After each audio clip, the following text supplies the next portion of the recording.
मैं आशीष राजपुरोहित, वर्तमान में मैं राजकीय उच्च माध्यमिक विद्यालय फतेहगढ़ में लेबर असिस्टेंट की पोस्ट पे कार्यरत हूँ।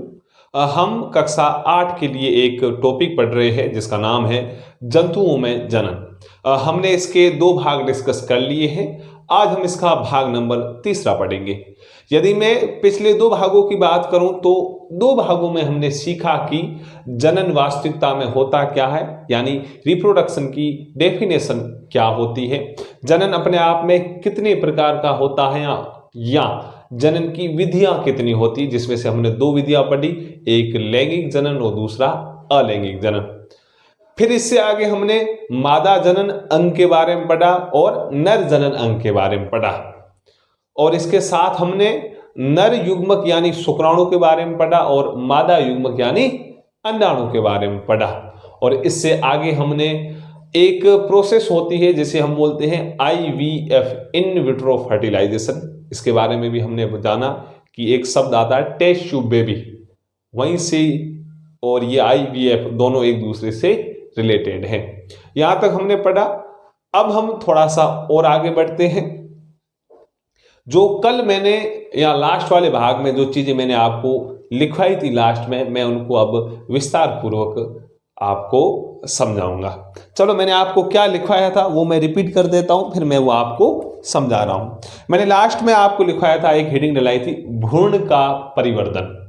ये एक बड़ा सा हेडिंग डलवाया था मैंने, भ्रूण का परिवर्तन यानी डेवलपमेंट ऑफ एम्ब्रियो, परिवर्धन।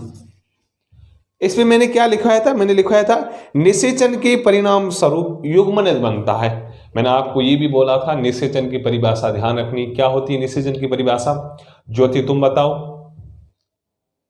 निषेचन क्या होता है? कविता तुम बताओ, और कौन बताएगा? वेरी गुड, इन दोनों ने अच्छा आंसर बताया। और कौन बताएगा? मांगू तुम बताओ, वेरी गुड। राजू राम, शाबाश। निषेचन होता है नर तथा मादा युग्मकों के केंद्रों का संलयन या हम बोल सकते हैं शुक्राणु तथा अंडाणु का मिलना। इसमें मैंने क्या लिखवाया?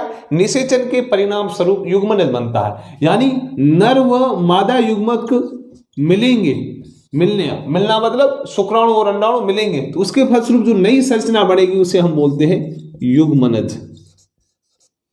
क्या बोलते हैं? युग्मनज। यानी नर युग्मक और मादा युग्मक मिलेंगे तब क्या बनेगा? युग्मनज। वो होता है युग्मक, इसे बोलते हैं युग्मनज। उसे इंग्लिश में बोलते हैं गैमेट, इसे बोलते हैं जाइगोट।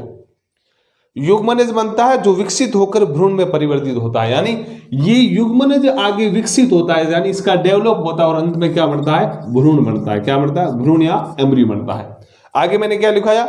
युग्मनज लगातार विभाजित होकर कोशिकाओं के गोले में बदल जाता है, यानी जो युग्मनज बना, नर और मादा युग्मक से जो युग्मनज बना, इसमें लगातार विभाजन होते हैं। क्या होता है? विभाजन। विभाजन का मतलब कोशिकाएं 1 से 2, 2 से 4, 4 से 8, 8 से 16, 16 से 32 ऐसे बदलती रहती हैं, विभाजित होती रहती हैं, या नई कोशिकाओं का निर्माण करती रहती है। विभाजित होकर कोशिकाओं के गोले में बदल जाता है। इसके बाद कोशिकाएं समूहीकृत होने लगती है तथा विभिन्न उत्तकों और अंगों में परिवर्तित हो जाती है। पहले तो इस युग्मन में कोशिका विभाजन होता है, विभाजन के बाद ये कोशिकाएं समूहीकृत हो जाती है, यानी साथ हो जाती है। जैसे ही समूहीकृत होती है, यानी कोशिकाओं के समूह को क्या बोलते हैं? उत्तक, यानी उत्तक बन जाता है। उत्तक के बाद अंग बनता है, अंग के बाद धीरे धीरे अंगतंत्र और लास्ट में पूरा शरीर बन जाता है। इस विकसित हुई संरचना को हम क्या बोलते हैं? भ्रूण कहते हैं। यहां तक मैंने आपको लिखवा दिया था लास्ट तक, और ये आज मैंने समझा दिया। अब आप आगे थोड़ा और लिखो आप।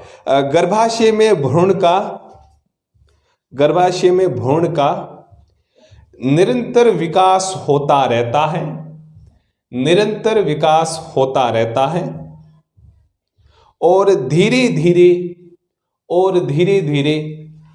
अंगों जैसे कि हाथ, पैर, सिर,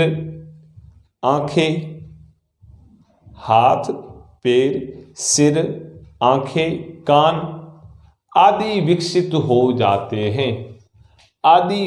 हो जाते हैं। खड़ी पाई लगाकर नीचे वाली लाइन में लिखो और उसके ऊपर तारा लगाओ, ये पूछा जा सकता है। अब मैं लिखवा रहा हूं, उसके ऊपर तारा लगा के लिखो। भ्रूण की वह अवस्था, भ्रूण की वह अवस्था जिसमें सभी शारीरिक भागों की, भ्रूण की वह अवस्था जिसमें सभी शारीरिक भागों की पहचान हो सके, पहचान हो सके, गर्भ कहलाता है। ये ध्यान रखना, गर्भ यानी फीटस बोलते हैं, गर्भ कहलाता है। भ्रूण की वह अवस्था जिसमें सभी शारीरिक भागों की पहचान हो सके, गर्भ कहलाता है। यानी भ्रूण की वो अवस्था जिसको देखकर हम पूरे के पूरे शारीरिक अंग पहचान सकते हैं कि ये कान है, ये नाक है, ये मुंह है, ये हाथ है, ये पांव है। जब भ्रूण को हम पहचान सके पूर्ण रूप से, तब उस अवस्था को बोलते हैं गर्भ। क्या बोलते हैं? गर्भ। यहां तक लिख लिया। अब आप आगे कुछ और लिखो और अपन समझते हैं। आगे और लिखो, आगे आप लिखो, एक बड़ा सा हेडिंग डाल दो, जरायुज एवं अंड प्रजनक जंतु। बड़ा सा एक हेडिंग डाल दो आप। ये यहां तक हमने पढ़ लिया। अब आप एक लाइन छोड़कर बड़ा सा एक हेडिंग डालो, लिखो उसमें, हेडिंग में लिखो आप, जरायुज एवं अंड प्रजनक जंतु। ये बड़ा सा हेडिंग डालो, जरायुज एवं अंड प्रजनक जंतु। इनके बारे में अपन सीखेंगे कि सबसे पहले जानेंगे कि जरायुज क्या होते हैं, फिर जानेंगे हम अंड प्रजनक जंतु क्या होते हैं। सिंपली बात, इसका सीधा सा आंसर है, ऐसे जीवधारी जो बच्चों को जन्म देते हैं वो जरायुज कहलाते हैं, और ऐसे जीवधारी जो अंडों को पैदा करते हैं और अंडे के बाद बच्चा बनता है, इसे हम अंड प्रजनक बोलते हैं। चलो, इसमें आप नीचे लिखो, इसमें नीचे लिखो, ऐसे हेडिंग डाल दो, जरायुज, और बराबर करके लिखो, बराबर करके लिखो। हम जरायुज के बारे में सबसे पहले लिखेंगे। लिखो इसमें, वह जंतु जो सीधे ही शिशु को, शिशु को मतलब बच्चा, शिशु को जन्म देते हैं, वह जंतु जरायुज कहलाते हैं, जरायुज कहलाते हैं। लिख लिया। अब एक लाइन छोड़ के लिखो, अंड प्रजनक जंतु, अंड प्रजनक जंतु, और इसमें आप बराबर करके लिखो, बराबर करके लिखो, वे जंतु जो अंडे देते हैं, वे अंड प्रजनक कहलाते हैं, वे अंड प्रजनक जंतु कहलाते हैं। लिख लिया। और ये ध्यान रखना, आपको पूछा जाता है 1 नंबर का प्रश्न, जरायुज किसे कहते हैं? यहाँ अंड प्रजनक, जो बच्चों को, यहाँ शिशु को सीधा जन्म देते वो जरायुज, जो अंडे देते वो अंड प्रजनक कहलाते हैं। चलो, यहां तक लिख लिया। अब आगे आप लिखो, थोड़ा बहुत अपन विस्तार पूर्वक लिखते हैं। लिखो आप। अब मैं एक परिभाषा लिखवा रहा हूं, लिखो आप, लाइनें छोड़ के आप लिखो, एक लाइन छोड़ के एक बड़ा सा हेडिंग डालो, कायांतरण, कायांतरण, और बराबर करके लिखो।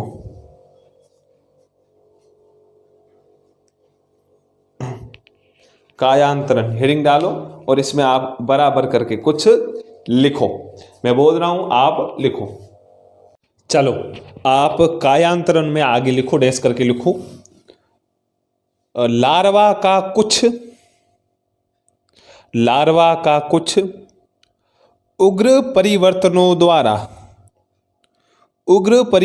द्वारा वयस्क जंतु में बदलने की प्रक्रिया, वयस्क जंतु में बदलने की प्रक्रिया कायांतरण कहलाती है, कायांतरण कहलाती है। खड़ी पाई लगाकर नीचे वाली लाइन में लिखो, खड़ी पाई लगाकर एक लाइन छोड़ के लिखो, एक लाइन छोड़ के लिखो। मनुष्य कोमा गाय एवं कुत्ते जैसे कुछ एवं कुत्ते जैसे जंतु, वापस बोल रहा हूं, मनुष्य कोमा गाय एवं कुत्ते जैसे जंतु जो शिशु को जन्म देते हैं, जो शिशु को जन्म देते हैं, ये जरायुज जंतु कहलाते हैं, ये जरायुज जंतु कहलाते हैं। खाड़ी पाई लगाकर एक लाइन छोड़ के लिखो, आप एक लाइन छोड़ के लिखो। मुर्गी, मुर्गी कोमा मेढक कोमा छिपकली कोमा तितली, मुर्गी मेढक छिपकली तितली जैसे जंतु जो अंडे देते हैं, जो अंडे देते हैं, ये अंड प्रजनक, ये अंड प्रजक जंतु कहलाते हैं, जंतु कहलाते हैं। खड़ी पाई लगाकर एक लाइन छोड़ के वापस लिखो। मैं कुछ पॉइंट्स लिखवा रहा हूं, फिर समझा दूंगा, ठीक है। एक लाइन छोड़ के लिखो। जनन का वह प्रकार, जनन का वह प्रकार जिसमें केवल एक ही जीव भाग लेता है, जिसमें केवल एक ही जीव भाग लेता है, अलैंगिक जनन कहलाता है, अलैंगिक जनन कहलाता है। खड़ी पाई लगाकर नीचे वाली लाइन में लिखो, नीचे वाली लाइन में लिखो। हाइड्रा में, हाइड्रा में मुकुल द्वारा, मुकुल, हाइड्रा में मुकुल द्वारा नए जीव का विकास होता है, नए जीव का विकास होता है। इस प्रकार के अलैंगिक जनन को, इस प्रकार के अलैंगिक जनन को मुकुलन कहते हैं, मुकुलन कहते हैं। खड़ी पाई लगाकर नीचे वाली लाइन में लिखो। अमीबा संवयव दो भागों में, अमीबा संवयव दो भागों में विभाजित होकर, विभाजित होकर संतति उत्पन्न करता है, संतति उत्पन्न करता है। इस प्रकार के अलैंगिक जनन को, इस प्रकार के अलैंगिक जनन को द्विखंडन, द्विखंडन कहते हैं, कहते हैं। चलो, जो पॉइंट्स लिखा है ये अब मैं समझा रहा हूं, आप बोर्ड के ऊपर आइए। चलो आइए बोर्ड के ऊपर, हम इन पॉइंट्स को समझते हैं।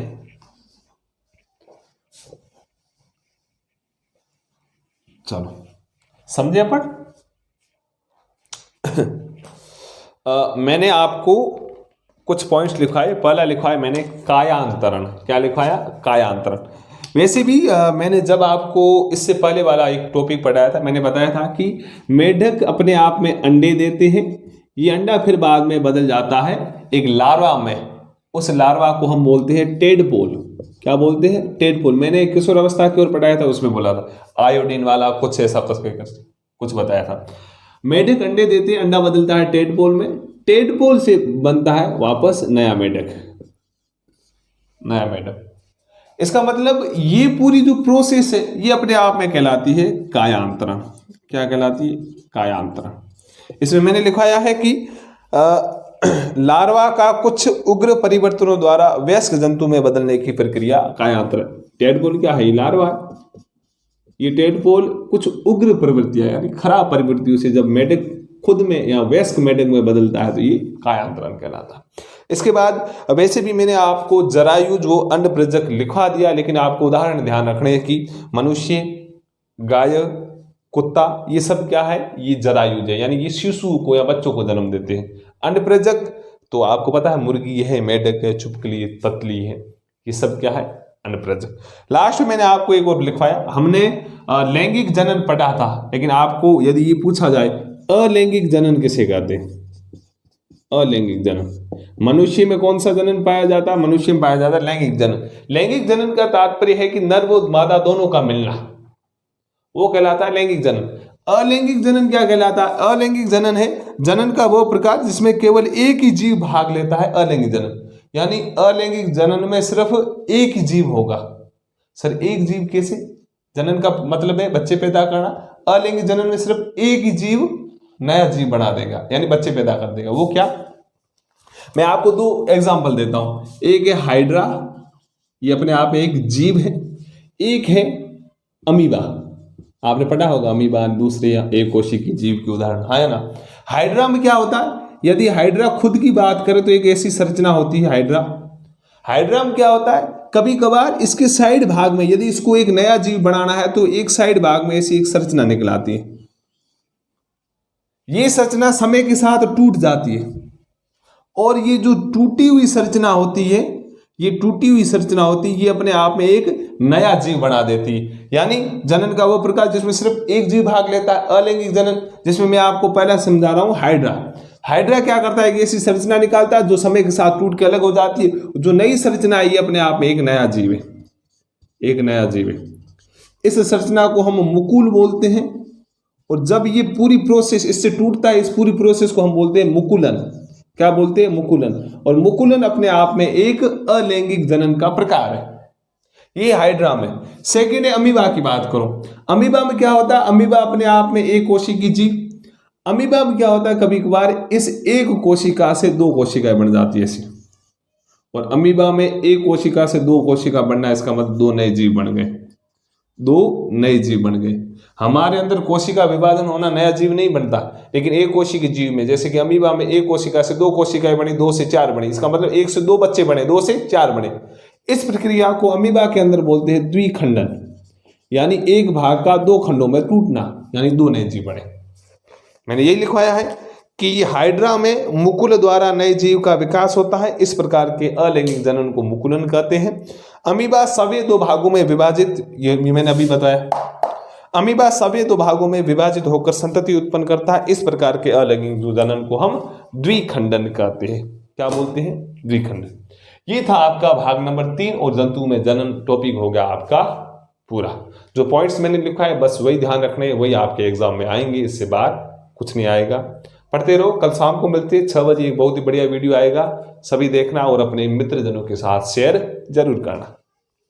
चलो गुड लक, अपने स्वास्थ्य का ध्यान रखिए, बढ़िया पढ़ाई करते रहिए।